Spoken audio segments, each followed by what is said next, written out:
but I can't copy. All right, good afternoon, and welcome to the our board meeting, February 11th. I want to start out by noting that President Young has an excused absence today. She's in Chile for her son's wedding. And we're ready to start with the Pledge of Allegiance. Roll call, sorry about that. Wait. Just, somebody's listening anyway out there. They're getting ready to leave after consent.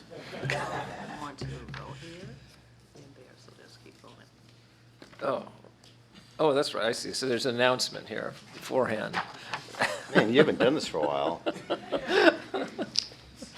The Planning and Legislative Human Resources Committee met earlier today and will report under item 11. How come the Planning Committee is not also under that? We said the Planning and Legislative. Oh, the Planning and Legislative Committees, I see. Thank you. All right. Here, you got to borrow my glasses. All right, we'll now have the roll call. Yes. Directors Coleman, Present. Katz, Present. Lenny, Here? McIntosh, Here. Mellon, Present. Patterson, Present. and President Young is excused. There are no announcements from closed session. And I don't see anything here about a Pledge of Allegiance, but we'll We can do the Pledge of Allegiance now. we'll do the Pledges of Allegiance now. I pledge allegiance to the flag of the United States of America, and to the republic for which it stands, one nation, under God, indivisible, with liberty and justice for all. I'm wearing my Pledge of Allegiance tie today, so it was kind of one of those things I wanted to make sure we got in there. The faces on that. It's bipartisan tie.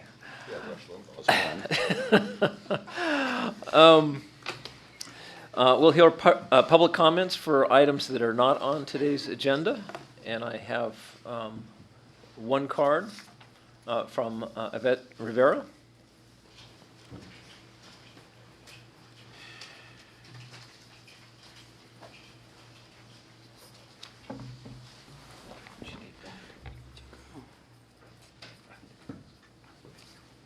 I'm just going to launch into a YouTube recording of an interaction between the Honorable Judge Miller from the San Francisco Federal Ninth Circuit Court and Ms. Solomon, attorney for East Bay MUD.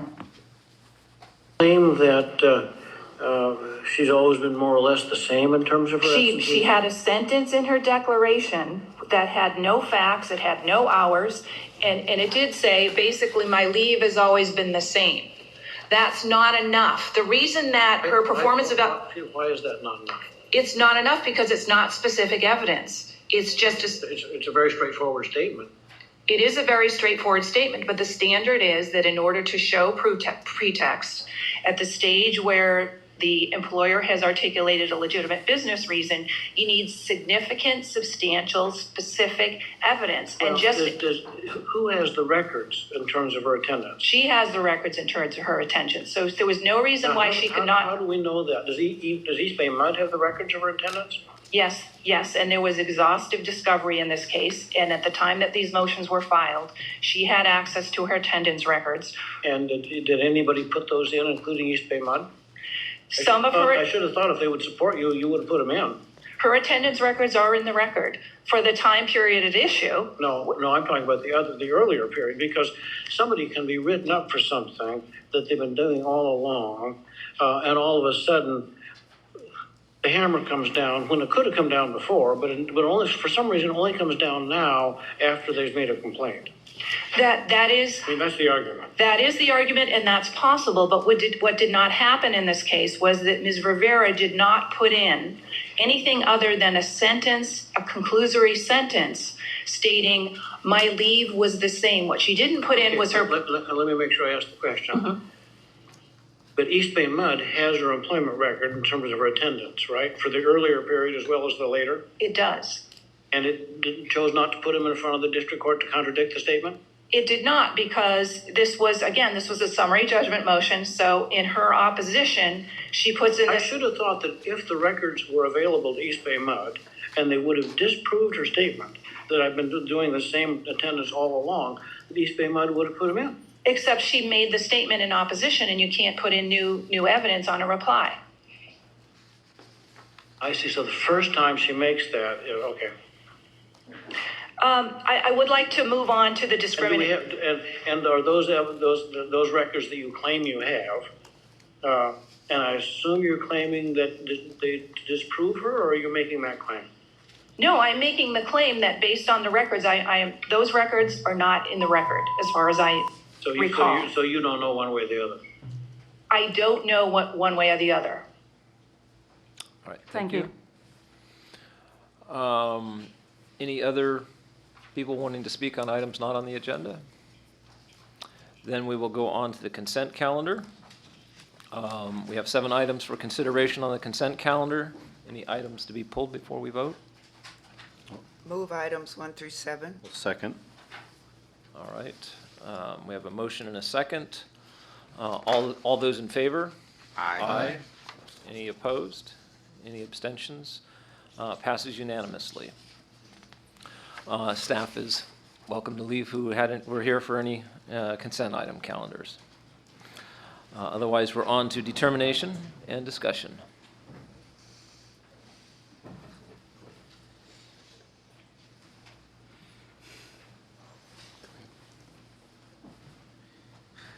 Our first item is legislative update. Marlene. Good afternoon. Make space for myself here.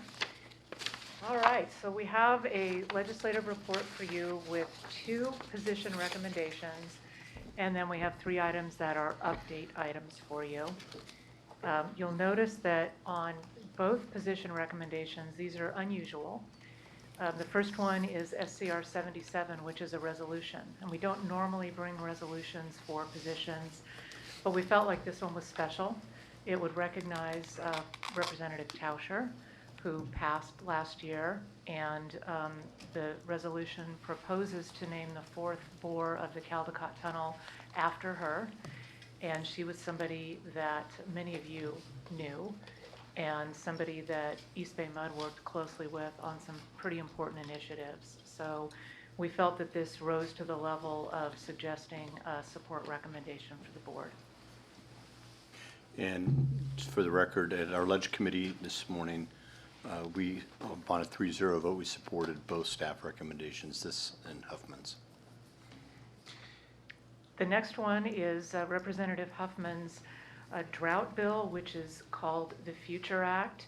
And this one will be formally introduced in the coming weeks. We don't have a bill number at this point, but he's asked us to take a look at it early.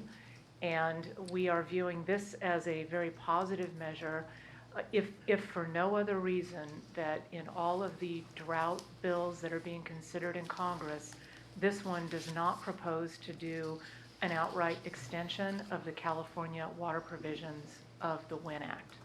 Those provisions we view as potentially harmful to the McCollum fishery.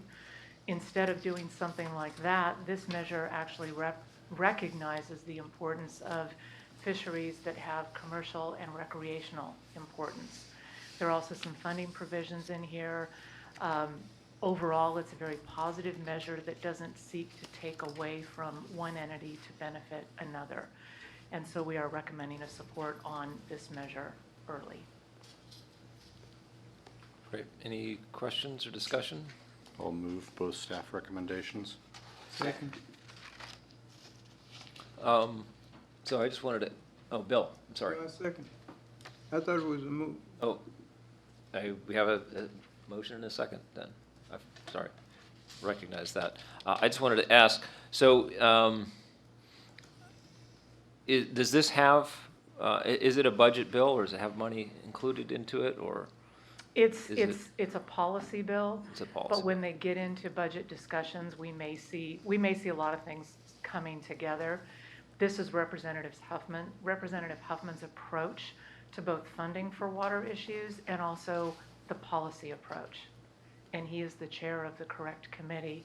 So we feel that the provisions here have a reasonable chance of surviving as stuff starts moving after the election and we start talking more definitively about budget issues and single policy measures moving forward.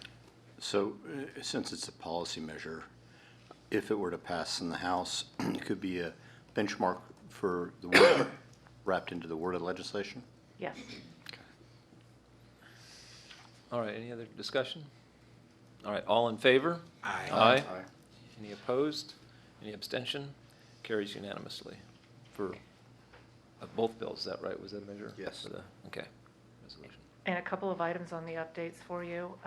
On the public safety power shutoff discussion, also known as PSPS, I did want to let you know that this morning, staff presented at an Assembly Water Parks and Wildlife hearing on East Bay MUD's perspective. That is the third invitation East Bay MUD has had and participated in a legislative either hearing or a private caucus meeting. So we are very much engaged in these conversations. We expect to see some bills introduced in the coming weeks. All of these hearings are intended to inform the legislature's approach to dealing with these issues. The bill introduction deadline is in a few weeks, so we're going to start seeing measures rolling. So as we see measures, when they're ready, we'll bring them to you for consideration. But I did want you to know that we are very actively at the table in the conversations. On that one, Senator Wiener already has a bill introduced. Does that one appear to apply to our types of situations, or does it seem like more institutional, larger damaged customers would be handled in a separate vehicle?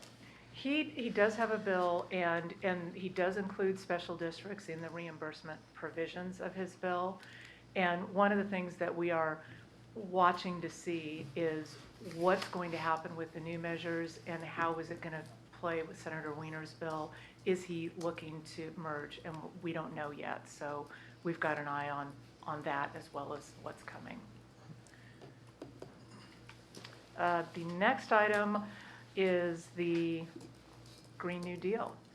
And wanted to let you know on this one that Assemblymember Bonta has introduced his bill. We've been in to talk with staff on several occasions. The bill's going to change quite a bit. Right now, it's largely intent. There is some operative language, but we are talking to them specifically about the workforce provisions, and we'll be back to you when the bill is in a more solid form with a position recommendation. And then on the water bonds issue, just a heads up on the list that you have on the table, AB 1298 is not going to move. So the legislative vehicles right now are SB 45 and AB 352. There's also a proposal in the governor's January budget for a bond. We do expect all of these to coalesce, and conversations are happening now. It's going to take some time. We would likely see more water provisions in the final measure, and the number is probably going to go up as far as the total funding. But again, it's early. Conversations are really just getting moving now on the bonds. I have a quick, oh, go ahead. Just a comment on the information presented on the Green New Deal. I think waiting and discussing with the author makes a good deal of sense at this point. From the current structure of the bill, it looks like that we may find as a board that we support the bill and that we support the intent of the bill. We should definitely wait until the author has coalesced on a structure that the Assembly member will be choosing to advance through the committee process before we make that kind of decision. But I think that our biggest added value, I agree, is the workforce provisions. And I think that we play a quite an important role as a leading agency on sustainability issues, forward-thinking issues, in considering the types of positions in the workforce that could end up with transition as the transition contemplated by the Green New Deal turns around. There's a lot of transferable jobs, or jobs with transferable skills that relate to pipeline jobs and other positions that we have in the agency. But I think we have a lot to think about, working with all of our stakeholders, the unions who represent bargaining units here, with the other perspectives that are all across the state. I think that it's good to have this planning. And I think it's also good to have a lot of this happen at the administrative level. It appears that to take on this planning on this scale requires both the legislature and the administration to play a role. And more of our contributions might end up happening through conversations at the agency level as they're preparing reports. So that's the way I could envision our role. But I look forward to hearing what the author actually intends. Keep you posted. John? Marlene, quick question. At the last UMRA meeting, we discussed our legislative report, sending it to the UMRA participants. Now, the Glacier bill obviously would have no interest to the folks up there. The Huffman may, but have we transmitted that, or are we going to be transmitting it just like the whole section off of here that we receive or out of the Ledge Committee, all the information with the bill and all that to UMRA? It's probably, you're probably not doing it, but I don't know who's doing it. So we had, the way we had understood the request was that we would be focusing on items that were related to watershed and forest health. Right. And so those would be, we wouldn't be providing the entire report, but instead So we providing can send excerpts that the are Huffman focused. legislation forward? Pardon me? The Huffman bill, the HR no number? We could share that in We the should, because context that's of water related, and to a degree, there's a little bit of forest health in it as well. Okay. Again, you know, they may not support it, that's fine, but at least they know what we're doing, and who knows, they may end up supporting some of the stuff that in the past they would not have supported that could help us. That's the only one that I would say it's applicable out of the report. Thank you. Okay, All right. Any other questions? Thank you, Marlene. thank you. All right, so the next item here, we had an opportunity to have a presentation during the planning committee on the photovoltaic project on the Duffel property. And as we do, and when items are being considered under determination and discussion, we have a brief presentation here that Dave Briggs will provide. And I'll note that this was taken up in the planning committee earlier today, and the planning committee had unanimously recommended to go forward with this. And good afternoon, members of the board. I'll recap that presentation. Thank you for all the comments this morning during committee. And in support of the items you're considering under agenda item number 9, we'll give just a brief recap of everything. The Duffel Photovoltaic Renewable Energy Project, also more briefly known by the staff as the Duffel PV project, is very large. It's at 5 megawatts. It's 10 times the size of any project we've attempted to implement before, and it's also very cost effective. We hope to get the cost recovered within an 8 to 10 year time frame. So for those reasons, it's a very compelling way to help implement the district's energy policy, which, among other things, is to reduce indirect emissions by 2040 to 0. The 12,000 megawatt hours annually, the 14% offset for the district's indirect emissions that would otherwise be purchased from non-renewable sources from PG&E or through a CCA. Those are impressive figures. Those are some of the reasons why we're excited about the project. Unlike a net metering type of approach with PG&E, there is no on-site load at this site.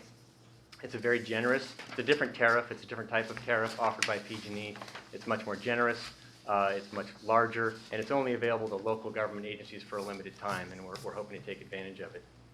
To implement the project, we hope to utilize a third party through a power purchase agreement. We would bring to the board at a later time the terms of that agreement, which among other things would include the purchase price, the duration of the agreement, and the ability to certainly buy the assets at a certain time after the project was implemented. Enabling the project through a PPA helps the project go faster, allows the third party to take advantage of the tax credit, taps into expertise that we don't have at the district, and otherwise makes the project very cost effective.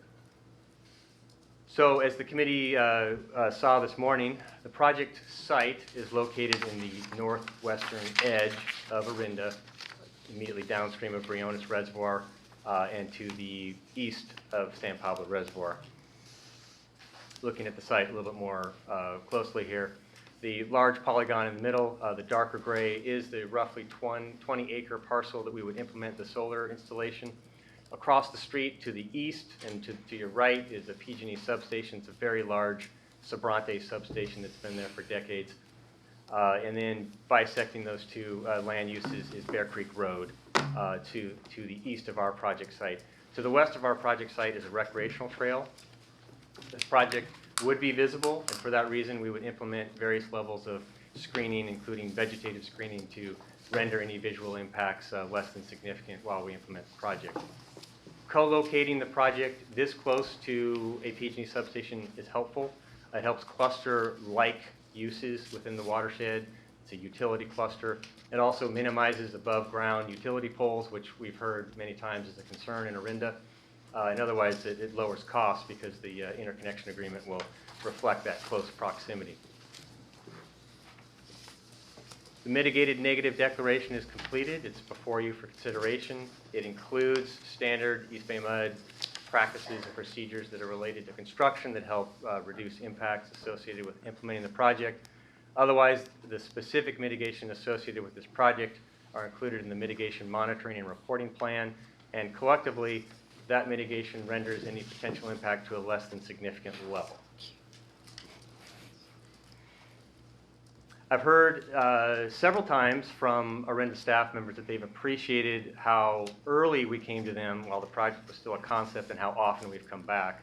And over the last year and a half, we've been to the full city council, we've been to the planning commission, we've had random meetings with city staff, and we had our own scoping meeting out there last September. In addition to that, we have implemented all of the usual ways of getting outreach and sharing the draft document to the public so that it reaches all stakeholders who may want to make comment on it through postings, through mailings, making the document available at libraries, et cetera. Through all of that outreach, we've received 10 comment letters to date, encompassing several different types of comments. And those comment letters, as well as the verbal comments that we've received over the last year and a half during the outreach, as well as emails and other communications, generally, if we can bin the comments into these categories. There have been questions about permitting, which permits do we need, who gives those permits. There have been many questions about the physical dimensions of the project, including site drainage, potential for erosion, inverter noise, glare, visibility, all of those comments we heard. Specific comments about oak trees that would need to be removed to make room for the solar panels. This site is largely a grassy area with a few dozen oak trees and other trees on the site over the 20 acres. There were other questions about land use and zoning. This project will require a conditional land use permit from the city of Orinda. All of those comments that we received did not result in any substantial changes to the MND, and so we're moving forward with finalizing it. So where are we now? You have the items in front of you for consideration, and assuming the project moves forward, we would come back in several months. Actually, I think we get our PPA proposals, I believe, tomorrow. It'll take us a long time to go through those and negotiate a potential PPA. We bring those terms to the board for consideration and approval of that agreement in probably June. We'd also have our interconnection agreement with PG&E ready for execution. At that point, after we complete a preliminary design, we'd have enough detail to go to the city of Orinda with a permit application. If all of that works, we would go to construction in 2021. I'll offer any responses to your questions if you have any. Any questions? You said the committee supported it this morning? Yes. Andy? I just want to make a couple comments for the next phase with the PPA. From a planning perspective, I think this presentation is good information, and I'll make a motion to approve. I do want to ask clarification that when we are acting on the PPA, I'd like to know that we're going to be including a provision for prevailing wage in that construction, and also want to make sure that we've given opportunity to Marin Clean Energy and Alameda East Bay Clean Power, or East Bay Community Energy to consider some kind of relationship. I would be interested to know if they received information about how to make a bid for a PPA. Dave, do you know if they were participatory in the people you've talked to who might bid on the PPA? No, they're more interested in Okay, yeah, that's their business decision. So as long as we're in communication with them about local opportunities for available energy. Will do. Andy, are you moving 9A through E? Yes. I'll second that. Any other discussion? All in favor? Aye. Any opposed? Any abstentions? Passes unanimously. On to the general manager's report. All right, well, we have David Briggs is right here to provide us with the water supply update, which is the first item on the GM report. Okay. Is it true they're starting to sing a song, "It Ain't Gonna Rain No More, No More"? I'd like to say that it took a long time for the staff to prepare this update, this water supply update for you, but it doesn't, it frankly doesn't take a lot of time to add a bunch of zeros up. Yeah, so sorry with that sort of downer to introduce my presentation, but we'll happy to provide an update for you on the latest conditions as dry as they may be. So before we get into the hydrology, just take a brief look at the water production, which, as you've seen many times before, is closely tracking last year. But with that said, I have a feeling that when we return in 2 weeks, we're going to see the red line, which is this fiscal year, I think, start to track above last year. February has been, and unfortunately will be, very, very dry, as you'll shortly see. Last February was wetter, so I have a feeling we're going to start to diverge from last year's water production with an uptick, but we'll see. And then looking at the hydrology, so this is upcountry in the upper McElmy watershed. We're now 65% of average. That's to date. That's the precip to date. Compared to average, it's down from the last presentation. January didn't move much. We gave a presentation in late January. There were a few days remaining in the month. We didn't add to that. And we've received only a couple tenths, essentially, in the upper McElmy in the first half of February. The forecast for the second half of February is essentially a few more tenths. So it's not gonna look good. And as you can see, every day in February really matters. It's a very productive month in terms of the water year. So every day it's bright and beautiful and clear and warm outside in February. We're gonna see a corresponding drop in our percentage average to date, unfortunately. Looking at local conditions, we're 49% of average locally. We didn't add to the January total after the last briefing. We are at 0 now in the month of February. I think it rained last on January 26th, and even then it was only a few tenths.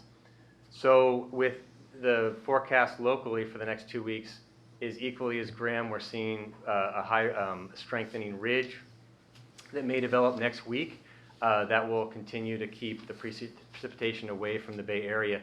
It's possible we may actually see 0 rain in the month of February, which has probably happened before, but is very rare, and obviously that will not be good. The snow pack is dwindling, but overall, even albeit at 8,000 feet, it's pretty high up there. It's not completely indicative of all the snow in the watershed. Not too bad. It could certainly be worse. It's far above the levels from 2015, but we are below average with our snowpack, and we are seeing it dwindle with the warmth and with the lack of additional precipitation. So where do we stand right now? In terms of snow depth, we're 73% of normal. The water content of that snow is 75%. If you look at the absolute figures in the middle, the 49 inches and the 17 inches, those are going down. So the snowpack is not only compressing, it's actually melting a little bit as we go through February. Storage has remained by and large constant for the past 6 weeks. Hasn't changed a great deal. We are looking at those storage levels of Pardee and Comanche and hoping that they will go up. PG&E is at minimum release per Lodi decree right now. There's very little coming off the watershed, understandably, but we do have room to capture another 10 or 15,000 acre feet upcountry with our storage, which we hope to do. We're still well below flood reservation levels. So looking at statewide conditions, you can see the figures there for the southern, central, and northern Sierra in the 50s and 60% range to date for snow water content. So the State Water Project and the federal project have not released revised allocations for all of their contractors. That will probably happen in the next few weeks, although the CVP might wait till the first or second week of March. But with these kinds of numbers and with the public announcements that the statewide projects will announce, I imagine we're going to see an uptick in media attention with the dry conditions and looking for people's reaction and how they're handling the drought. So we'll make sure we keep Kelly's staff fully informed so they can manage all of that. And then looking at the graphic to the right there, at a single data point in our part of the Central Sierra at 8,000 feet, which is a little bit more optimistic just because it is higher up. The 2020 level, as you saw in the previous graphic, it's 75% of normal through February 9th. You can compare that with the 2 years prior. Last year, we were double that. We had an extraordinarily productive February. But 2 years ago, we were at 22% of average, which was significantly worse. Of course, 2018 was preceded by 2017, one of the wettest years, if not the wettest year we've ever seen. So we came into that year full. So that 22% was hedged against full storage. And then we had the miraculous March of 2018. So there is still time, but you know, it's the fourth quarter, and we're running out of time here for this water year at least. So if we look at, again, the precipitation in the McElmy watershed upcountry, where we stand right now at 65% of average, the black line, we are below the dash line, and then you look at the potential hydrologies projecting forward, both dry, median, and wet. It's interesting to note that even a wet hydrology at the 10% exceedance level would frankly not even get us back to average. The 90% exceedance would get us a little above the driest year on record, but yeah, it's been pretty dry. And then to translate this into a storage metric, you can see that projecting forward with those same hydrologies, we're down. Last time I showed you a 90% or a dry hydrology forecast looking forward to the end of September, I believe was 540 or 545 or something. So we've come down 10,000 acre feet as we've gone through a very dry first half of February. On the other side, if it does turn wet or even average, we should be able to fill storage, which under the conditions we've seen so far would be remarkable. So we really are at a fork in the road, so to speak. We don't know what March and April are going to be like, but you can see the wide range of options that we have in front of us. So maybe to tease my next presentation in a couple weeks, it'll give us that in late February, we'll be able to see at least maybe the first half of March and give you a little bit more insight to let you know if we're on that blue, that green, or that red line. So more to come. We're obviously keeping a close eye on it, and happy to take any questions.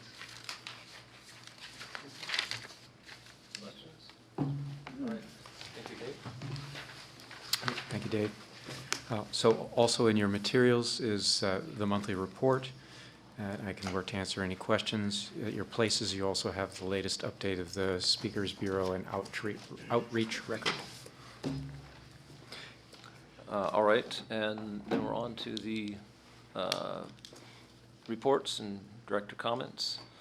I'll start by mentioning the Planning Committee today. We met at 9:30, had 3 items on the agenda. We talked about the Duffel PV project that we just had a presentation on and voted to pass. We also talked about the power generation engines at the water treatment plant, the wastewater treatment plant, and we had a resource recovery update.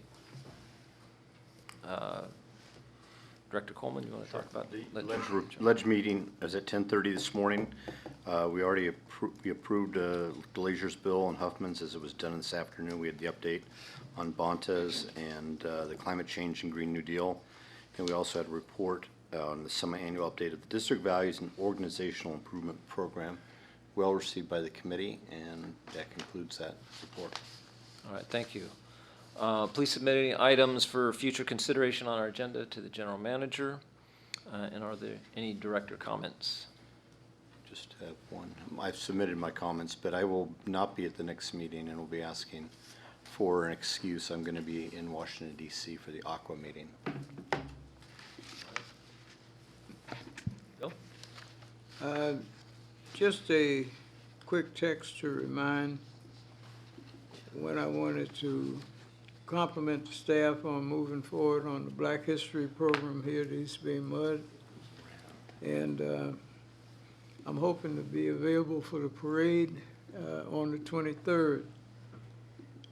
I think in conjunction with this month, I'm receiving an award from the Just Cities Foundation. That's the Ron Dellum's former foundation, and it's for the beloved Oakland program on the 19th.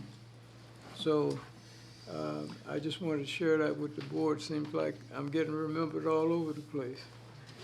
And I wanted to thank the board members for their support. Dell sends her regards. Any other comments? All right, with that, we stand adjourned. Our next meeting of the board will be held on February 25th at 1:15 p.m.